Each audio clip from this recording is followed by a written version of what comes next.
What if I told you that the Cold War had unexpected consequences? This period of geopolitical tension between the Soviet Union and the United States, spanning from the late 40s to the early 90s, set the stage for a series of unpredictable events. Now, let's turn our gaze to the year 1979, a time marked by the Soviet Union's invasion of Afghanistan. This was a move intended to bolster the communist government against the Mujahideen rebels, a group we now know as the Taliban.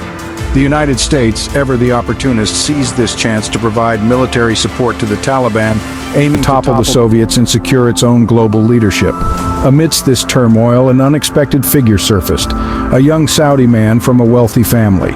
Sharing a common ideology with the Taliban, he would soon become a key player in a new global militant network. This man was none other than Osama bin Laden.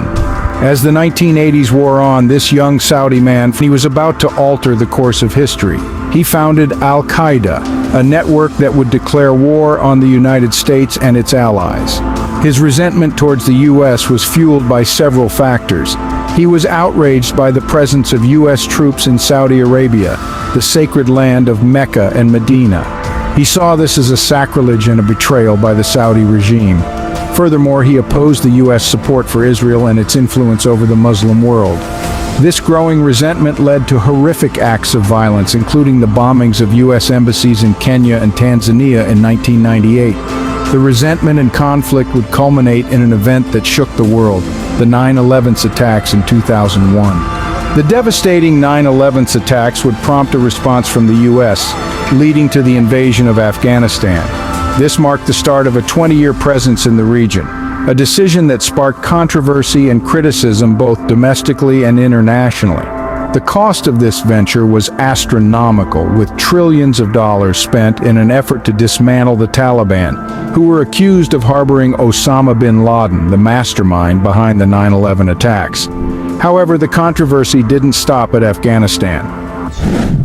At this hour, American and coalition forces are in the early stages of military operations to disarm Iraq, to free its people, and to defend the world from grave danger. The Bush administration, amidst the turmoil, set its sights on Iraq. In 2003, the U.S. invaded Iraq based on allegations that Saddam Hussein, the then president of Iraq, had ties to al-Qaeda and possessed weapons of mass destruction. These claims were later found to be unfounded, adding fuel to the fire of international criticism. The U.S.'s military intervention in Iraq was met with widespread condemnation. The world watched in disbelief as the invasion unfolded, questioning the motives and justifications put forth by the Bush administration. Questions were raised about the real intent behind the invasion. Was it to secure political dominance in the region, or was it a misguided attempt to root out terrorism? The invasion, much like the 20-year presence in Afghanistan, was a costly venture. The loss of human life, the destruction of infrastructure, and the ensuing political instability were just some of the devastating consequences faced by the people of Iraq. Despite worldwide criticism, the Bush administration proceeded with the invasion, marking yet another unexpected consequence of the Cold War. A conflict that began as a standoff between two superpowers had now spiraled into a series of invasions and wars, with the world caught in the crossfire.